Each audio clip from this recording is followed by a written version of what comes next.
Hello बच्चों, मैं हेमंत प्रजापति आप सबका स्वागत करता हूं अपनी सी प्यारी सी एक चैनल पर। बच्चों, आज बात करें हम आपसे।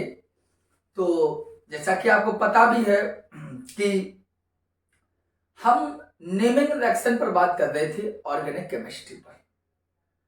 काफी हद तक हमारी नेमिंग रिएक्शन हो भी चुकी थी और आज हम फिर पुनः कुछ नेमिंग रिएक्शन पर बात करेंगे। ठीक है बच्चों, आज हम एक बार फिर आपसे काफी संख्या में नेमिंग रिएक्शन में बात करेंगे। आपको बता दें कि हमारी है क्या नेमिंग रिएक्शन, और ये पार्ट कौन सा है सर जी? तीसरा। अभी तक हम 2 पार्ट कर चुके हैं और काफी नेमिंग रिएक्शन हमने की भी हैं। अगर आपने उनको नहीं देखा है तो उनको देख अवश्य एक बार। ठीक है बच्चों, इसको देखिए। मैं बात आज नेमिंग रिएक्शन पर बात करूंगा। थोड़ी सी चर्चा अच्छे से करेंगे आज से, थोड़ी सी चर्चा अच्छे से। चलिए, जहां तक नेमिंग रिएक्शन हो चुकी थी उसके आगे हम बात करें। रात्रि के 7:15 बज रहे हैं शाम के, और चलिए हम अगली नेमिंग रिएक्शन की बात करें। तो बच्चों, हमें लग रहा था कि ये जो मैं हेडिंग डाल रहा हूं एल्कीन का ओजोनीकरण,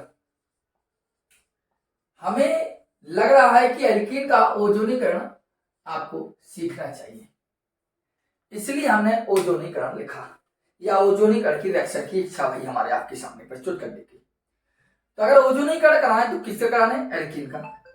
तो एल्कीन का ओजोनीकरण यदि आप देखिए तो हम कैसे एल्कीन का ओजोनीकरण कराते हैं, ध्यान देना। सबसे पहले हम करते क्या है, एल्कीन जो हमारी है, एल्कीन का मतलब है डबल बॉन्डिंग। एक लिए CH डबल बॉन्ड CH। अभी कंपाउंड पूरा नहीं है, एक एल्किल ग्रुप यहां लगाया और एक एल्किल ग्रुप आपने हमें लगाया, हो गया। एक कराई आपकी एल्कीन, और एल्कीन की हमने क्रिया कराई ओजोन से, क्योंकि हमें ओजोनीकरण कराना है। और जब भी एल्कीन की, किसी भी एल्कीन की यदि ओजोन से क्रिया कराएंगे तो यह अभिक्रिया कार्बन टेट्रा क्लोराइड CCl4 की उपस्थिति में होती है। तो होगा क्या कि जो ओजोन होगी आपकी बीच वाले कंपाउंड पर क्या होगी? अटैक करेगी। बीच वाले कंपाउंड पर क्या करेगी? ये ओजोन आएगी और बीच वाले कंपाउंड पर अटैक करेगी और इसको ब्रेक कर देगी। देखो RCH डबल बॉन्ड जीरो हो जाएगा, सिंगल बॉन्ड ये हो गया R। O3 से जुड़ेगा, देखो सिंगल बॉन्ड O हो गया। अब ऑक्सीजन यहीं पर बची तो हो गया ऑक्सीजन। जबकि हमने आपको एल्डिहाइड कीटोन जैसा लेसन हम पढ़ा रहे थे आपको, वहां भी हमने इस अभिक्रिया को सिखाया था। ठीक है, ये बनेगा ऐसे। इसे बोलते हैं हम ओजोनाइट। क्या बोलते हैं इसे हम? ओजोनाइट। बस समझ में आई? इसी ओजोनाइट का जब हम, ध्यान देना, जब इसी ओजोनाइट का हम अभिक्रिया जिंक चूर्ण के साथ जल के द्वारा करते हैं, ओजोनाइट की अभिक्रिया जिंक चूर्ण के साथ जल के साथ करते हैं, तो क्या होना है? AH2 और यह ऑक्सीजन को लेकर चला जाएगा, गया ना? तो क्या होगा? H2O2 complete. अब इतना पार्ट आपका अलग और इतना पार्ट आपका अलग, इतना पार्ट आपका अलग, इतना पार्ट आपका अलग। देखिए एक पढ़ेगा गया ठीक है, इतना पार्ट आपका अलग देखो हो गया RCHO, और इतना पार्ट अलग तो RCHO, तो कितना होगा? 2RC, बना क्या?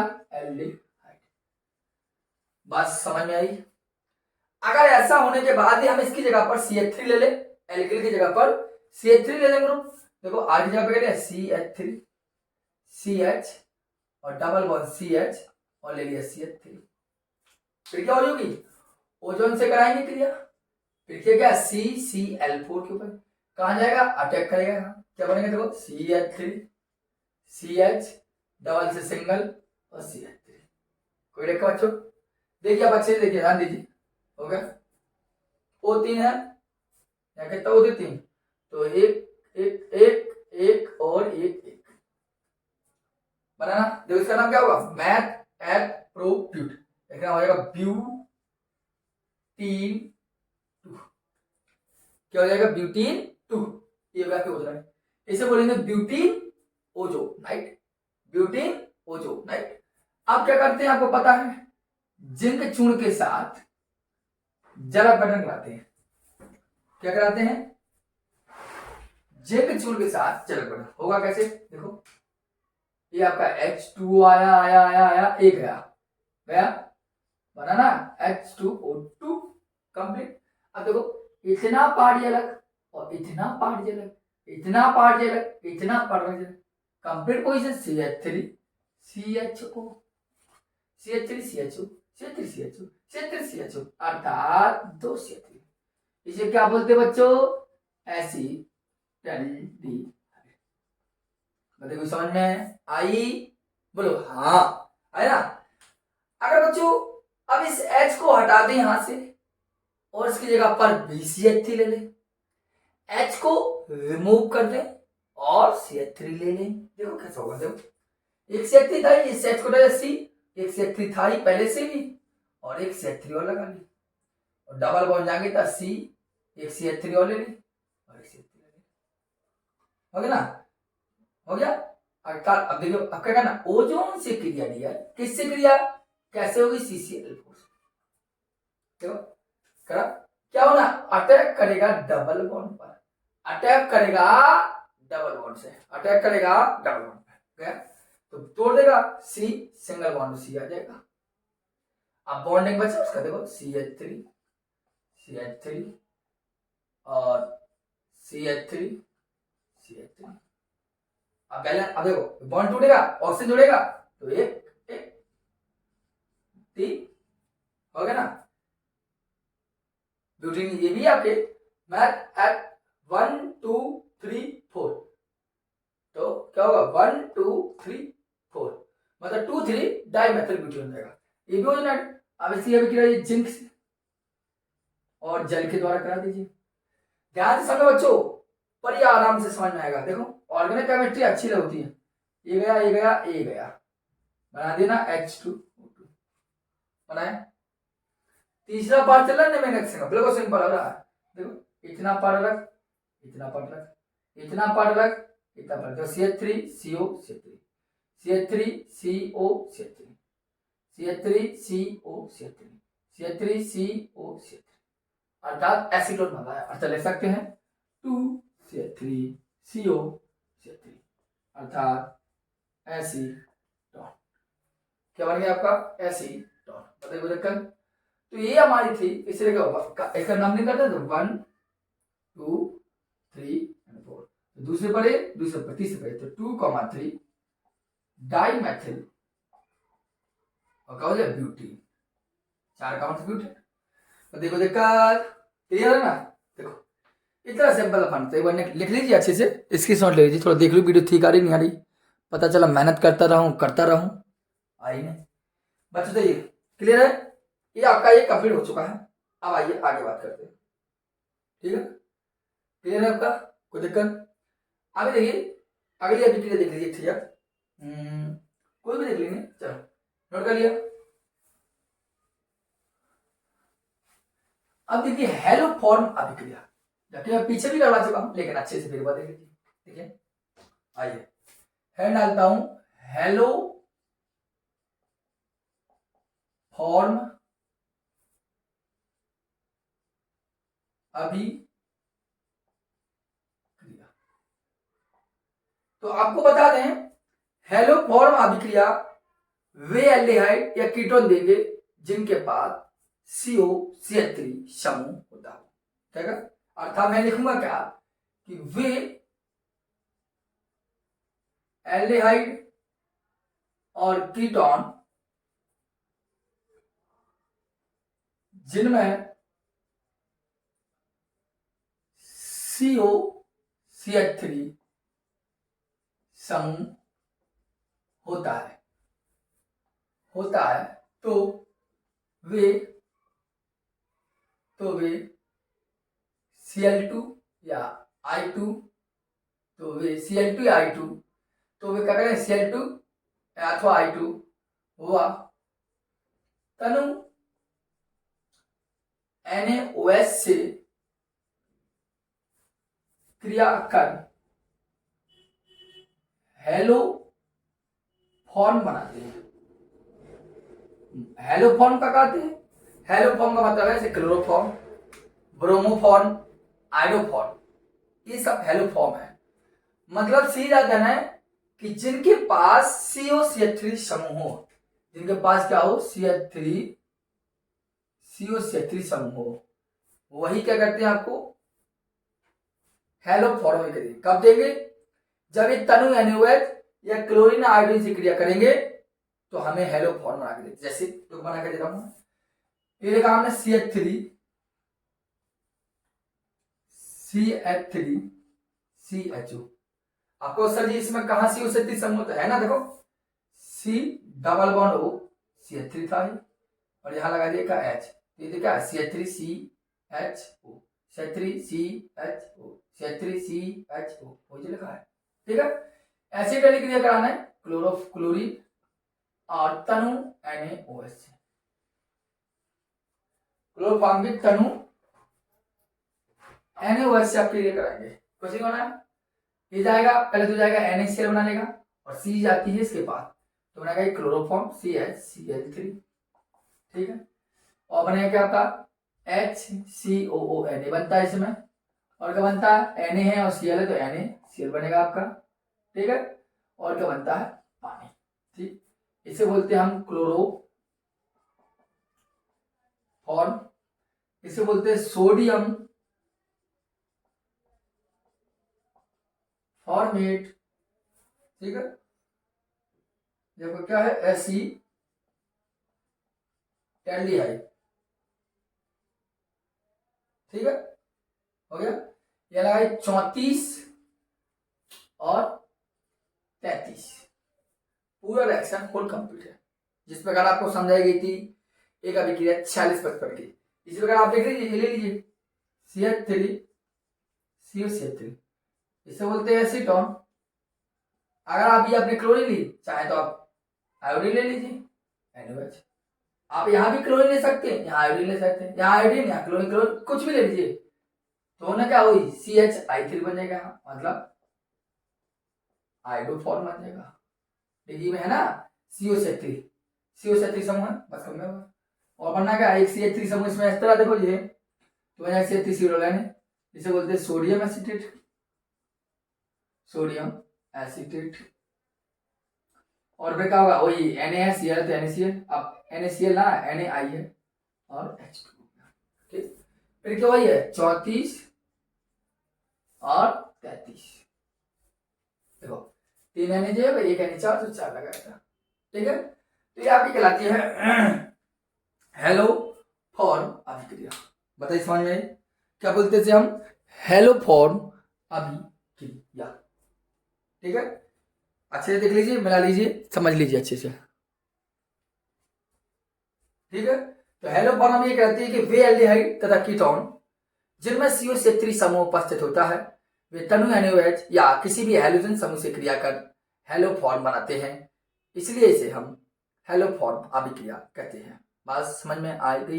ठीक, चलिए बच्चों इसको स्क्रीनशॉट ले लीजिए और अपने जो नेम रिएक्शन वाला आपने बुकलेट तैयार किया हो तो कृपया कर उन बुकलेट पर इनको भी आप लिख लीजिए। ठीक है, अलग अलग अलग करते हैं हम। ठीक, अब ध्यान दीजिए, आगे चल के हम बात करेंगे आपसे।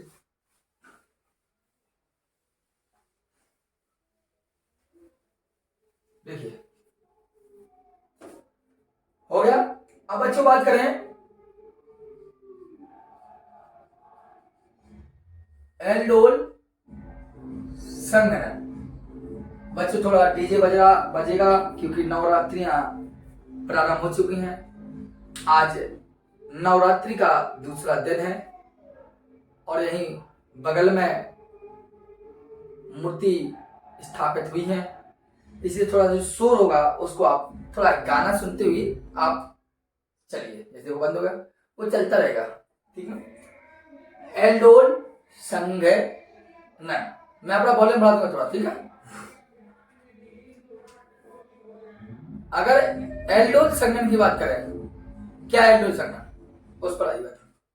तो आपको पता होना चाहिए एल्डोल होते क्या है। तो आप देखना OH के साथ साथ CHO मिल रहा है, इस प्रकार का कंपाउंड यदि आपको मिले तो एल्डोल कहलाता है। मतलब सीधी सीधी बात यह है, इसको छोड़िए, कि होता क्या है कि एल्डिहाइड यदि आपस में मिल जाए तो एल्डोल हो जाता है, या कीटोन आपस में मिल जाए तब वो एल्डोल होता है। उसके लिए होना क्या चाहिए, जैसे मैंने कहा था बीचों बीच OH होना चाहिए, हाइड्रोक्सिल समूह, या एक एल्डिहाइड और एक कीटोन भी आपस में मिलकर एल्डोल बना लेता है।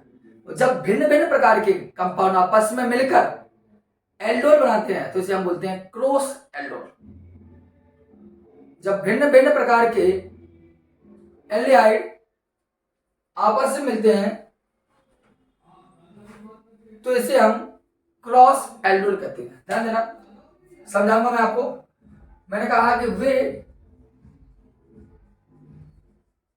एल्डिहाइड व कीटोन, ऐसे लिखते हैं एल्डिहाइड व कीटोन तनु क्षार की उपस्थिति में, मैंने कहा एल्डिहाइड व कीटोन तनु क्षार की उपस्थिति में क्रमशः, अगर एल्डिहाइड ये संगत तो करें तो क्रमशः एल्डोल हुआ, कीटोन हुआ तो डाई कीटोन एल्डोल बनाते हैं।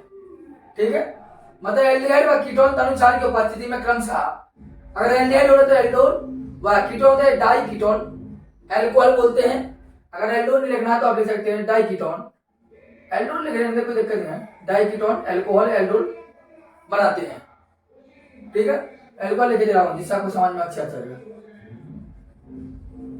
एल्कोहल बनाते हैं या एल्डोल बनाते हैं, देखो कुछ नहीं करना, उन्होंने कहा तनु क्षार की उपस्थिति तो हो गया। एल्डिहाइड देखिए मैंने लिखा है आपका एल्डिहाइड CH3CHO प्लस, ये क्या है एसिटाल्डिहाइड,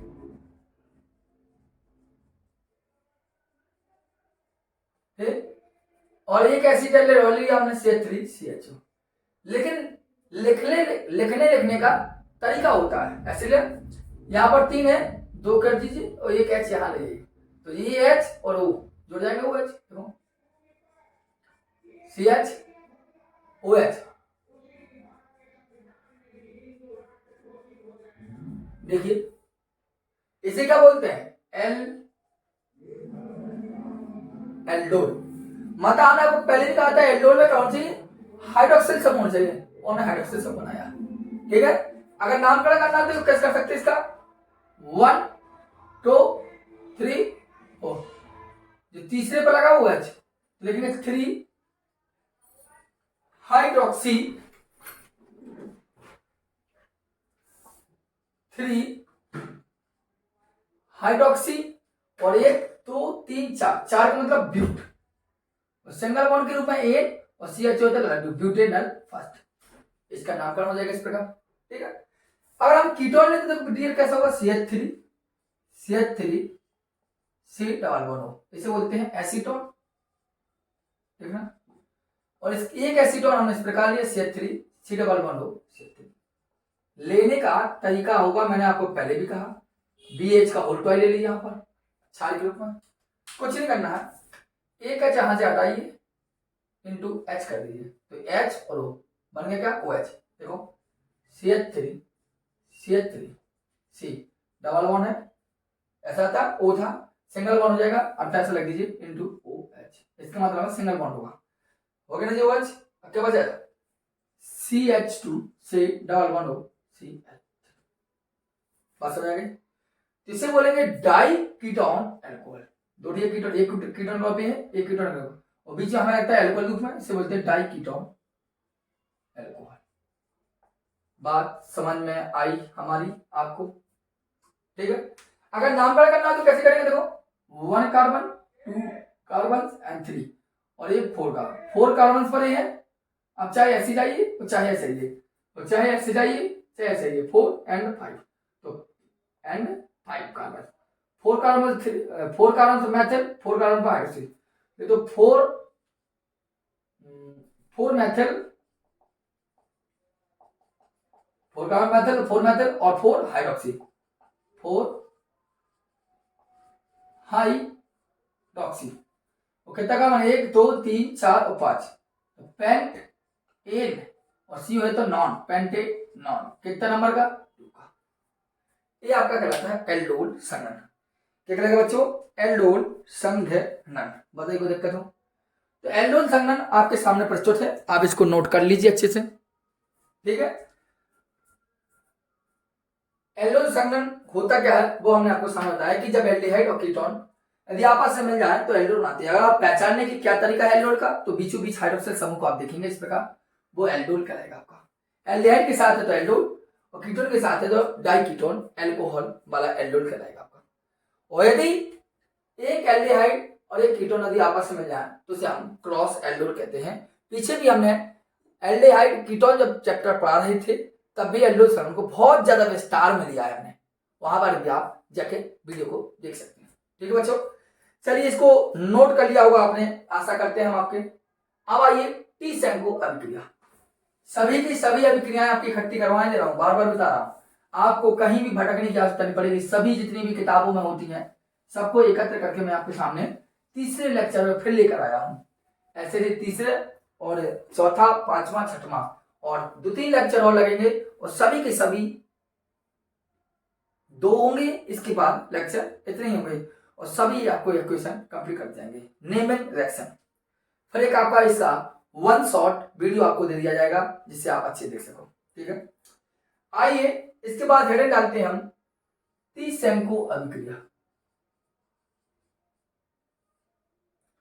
इसे क्या बोलते हैं हम, टी सेंको अभिक्रिया। अगर टी सेंको अभिक्रिया के बारे में करें तो ध्यान देना, मैंने कहा कि जब AlCl3 की उपस्थिति में, जब AlCl3 की उपस्थिति में, क्या हमने कहा, टी सेंको भी कहती है कि जब AlCl3 की उपस्थिति में एल्डिहाइड के 2 मोल, जब AlCl3 की उपस्थिति में एल्डिहाइड के 2 मोल एल्यूमिनियम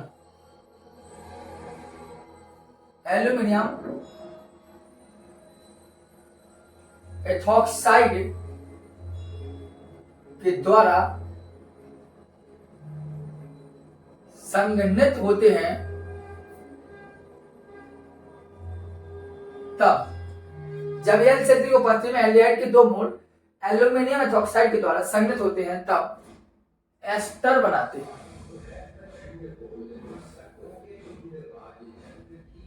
एस्टर बनाते हैं, बस समझ गई।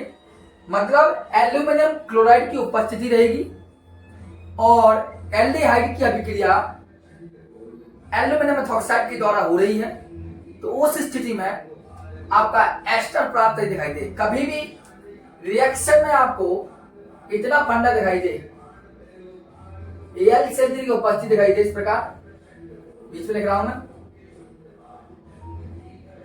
AlCl3 की उपस्थिति दिखाई दे आपको और ये aluminium ethoxide, aluminium ethoxide O ethoxide है C2H1, एल्यूमिनियम की वैलेंसी 3 होती तो होल तरह ए एस्टर एल्डिहाइड के 2 अणु RCHO 2 अणु, एक लगेगा आपका एल्डिहाइड, ठीक। होना क्या है क्वेश्चन, आपको जानते हैं RCOOCH2, देखो होगा नहीं होगा, एक 2 C है तो लगा CH2 R 2 RCOOCH2 R निकला लीजिए, कितना आ रहा है 2 R, 2 हाइड्रोजन है तो 2 हाइड्रोजन है, 2 C तो 1 2 C, 2 O 2 O, इसी को बोलते हैं एस्टर। अगर ऐसा नहीं तो आज क्या ले लीजिए आप CH3 बराबर, क्या ले लीजिए CH3, इसे बोलते हैं एसिड, इसे क्या बोलते हैं एसिड टेल्डिहाइड। और फिर क्या हो है AlCl3 की उपस्थिति एल्यूमिनियम एथॉक्साइड, एल्यूमिनियम की 3 वैलेंसी होने का ना और थ्राई लग जाता है, कुछ करना थोड़ी है। CH3 C डबल लिख लीजिए और बस यहाँ C2H5 अर्थात CH2 था ही और एक CH3 यहाँ पर एक और CH3 ले लिया, ठीक है। इसे बोलते हैं एथिल एसीटेट, ठीक है। CH3 था या CH3 लिख लिया, दो CH3 थे, एक CH3 और CH2 बाकी था, ठीक है। तो ये कराती है आपकी टी सेल को अभी क्रिया। अब बताइए समझ में आई? मतलब टी सेल को अभिक्रिया क्या है वो आपके सामने प्रस्तुत हुई है। अभी टाइम हो गया आपके पढ़ते पढ़ते, कितना समय? 25 मिनट हो चुके हैं वीडियो को। चलिए आगे हम बात करते हैं सिमेट अभिक्रिया पर, ठीक है। और इसके बाद करेंगे HBZ अभिक्रिया पर, इस पर HBZ, ठीक है। ले लिया?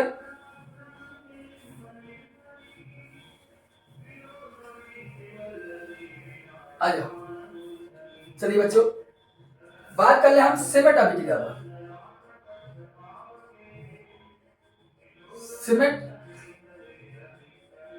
अभिक्रिया ये भी आपकी इंपॉर्टेंट अभिक्रिया है, ऐसी बात नहीं है।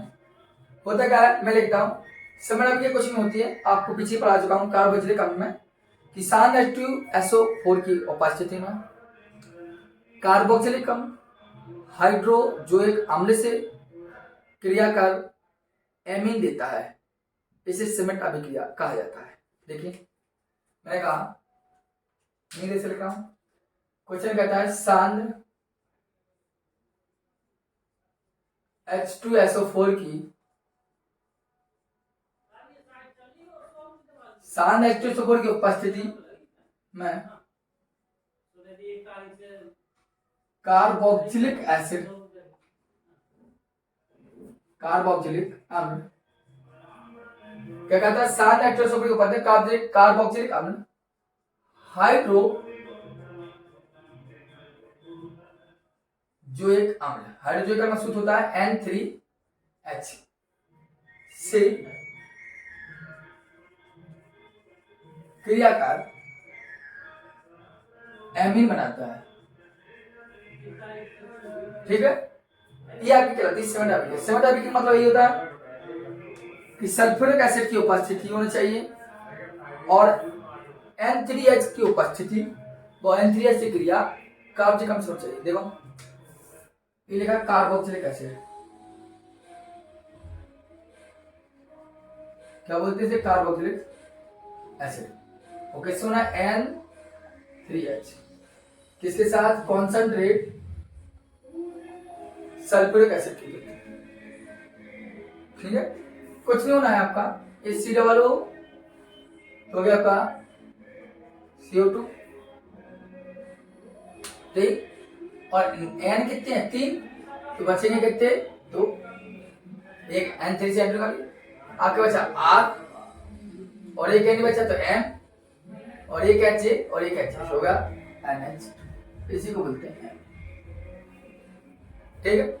अगर एमीन हो गया तो आप दिए R जगह पर ले लीजिए CH3 COH और कर लीजिए N3H, ठीक है। वही concentrate H2SO4 C double O है, अलग कर लीजिए CO2, N3 है बनाया N2, बचा CH3 तो ले लिया CH3। अब एक N है, एक N बचा और 2 H तो क्या NH, इसे बोलते हैं मेथिल एमीन, ठीक है। अगर आर की जगह पर आप CH3 तो आप ले लीजिए C2H5 और कर दीजिए C डबल OH, इसे बोलते हैं एसिटिक अम्ल।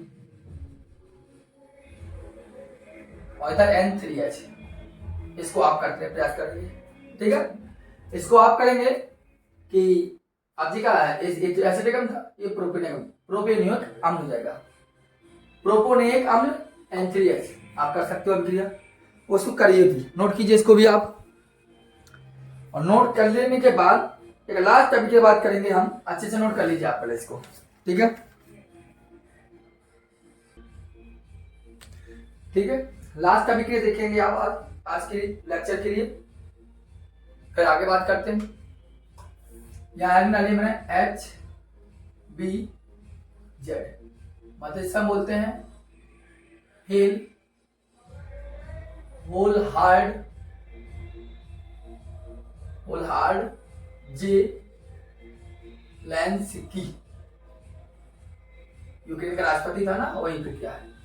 हेलबोलहार्ड जेलेंस्की अभिक्रिया। आपको बता दें, पहली बात नोट कर लीजिए इस बात को कि जो HBZ अभिक्रिया है यह आपको कार्बोक्सिलिक अम्ल में मिलती है। पहला पॉइंट नोट कर लीजिए कि अगर HBZ अभिक्रिया आपको मिलेगी तो है केवल COOH समूह में मिलेगी। पहले नोट कर लीजिए इस बात को।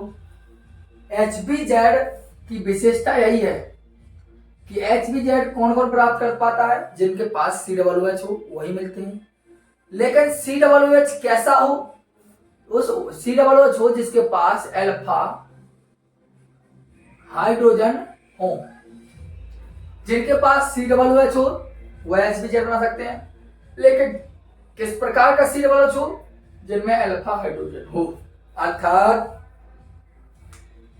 जो HBZ जो अभिक्रिया होती है वो अल्फा हाइड्रोजन वाले यौगिक या अल्फा हाइड्रोजन वाले कार्बोक्सिलिक अम्ल ही रिएक्शन बनाते हैं। अर्थात हम लिख सकते हैं, क्या लिखेंगे कि कार्बोक्सिलिक अम्ल, इसकी विशेषता बताए, इसका गुण बताए कि कैसे अभिक्रिया होती है। हम लिख सकते हैं कि कार्बोक्सिलिक अम्ल बड़ी सरलता से हैलोजनीकृत किए जा सकते हैं। हैलोजनीकृत किए जाते हैं मतलब कार्बोक्सिलिक अम्ल बड़ी सरलता से हैलोजनीकृत किए जा सकते हैं। क्यों कर सकते हैं? क्योंकि आपको मैंने बताया पहले भी, क्योंकि अल्फा कार्बन परमाणु पर संलग्न मतलब लगा संलग्न हाइड्रोजन परमाणु हैलोजन के द्वारा या हैलोजनों के द्वारा आसानी से प्रतिस्थापित हो जाता है। आसानी से प्रतिस्थापित हो जाता है। ठीक है, फिर लिखता हूं कि यह अभिक्रिया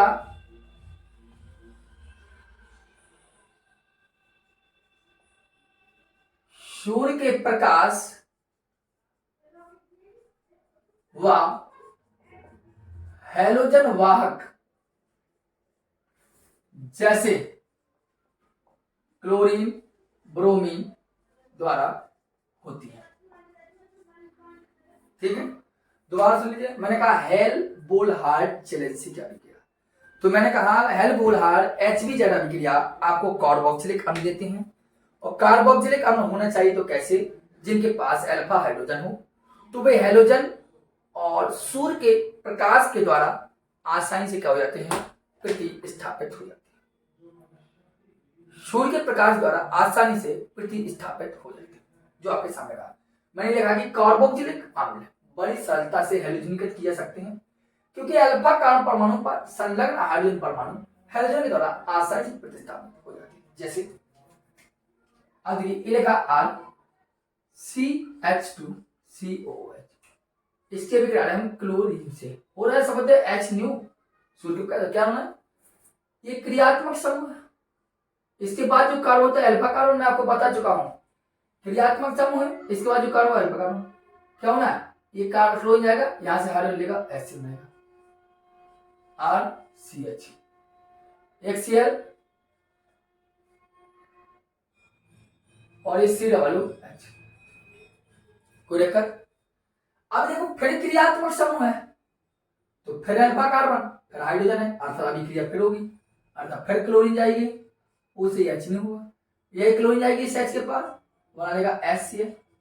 देख लीजिए आप, मुझे कुछ नहीं करना, ये R और C, Cl पहले से थी और COOH पहले से था और ये आपका एक Cl होगा ना।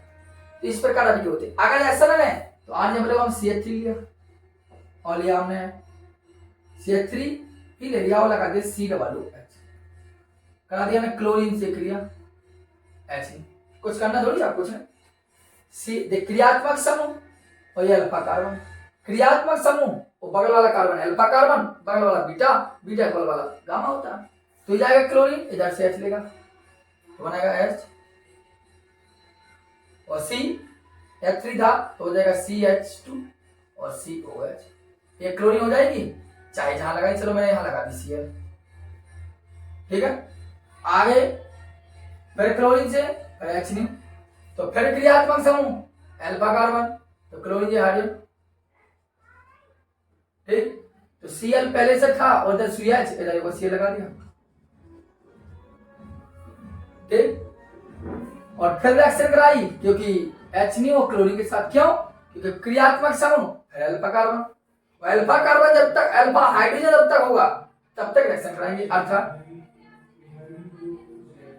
HCl COOH Cl बस में गए। अब रिएक्शन नहीं होगी, क्यों?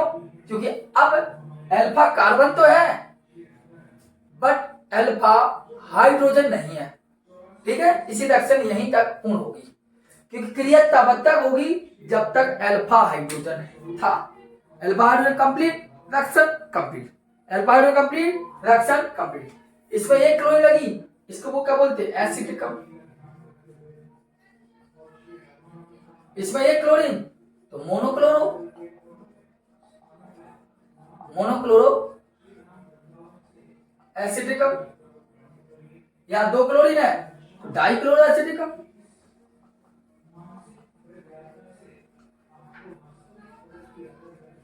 ठीक है, या तीन क्लोरो ट्राइक्लोरो एसिटिकम, ट्राइक्लोरो एसिटिकम। बताइए समझ में आ गई ना? तो अभिक्रिया मैंने कहा है HBZ अभिक्रिया में, यह अभिक्रिया तब तक होगी जब तक अल्फा कार्बन पर अल्फा हाइड्रोजन है। यहाँ पर अल्फा हाइड्रोजन जब तक था तब तक रिएक्शन होगी, alpha hydrogen complete, reaction complete. बताइए यही समझ में? बोलो बाकी मेरी लाल की जय। बताइए जो HBZ अभिक्रिया थी, मैं HBZ अभिक्रिया को आपको 2 बार समझा चुका हूं। इसके पहले भी आपको HBZ अभिक्रिया के बारे में जानकारी दी थी, मैं दोबारा HBZ अभिक्रिया लेके आया हूं। ठीक बच्चों, अच्छे से नोट कीजिए। मिलते हैं हम आपसे फिर के पुनः एक नेमन रिएक्शन पर लेक्चर 4 लेकर आएंगे आपके सामने। धन्यवाद।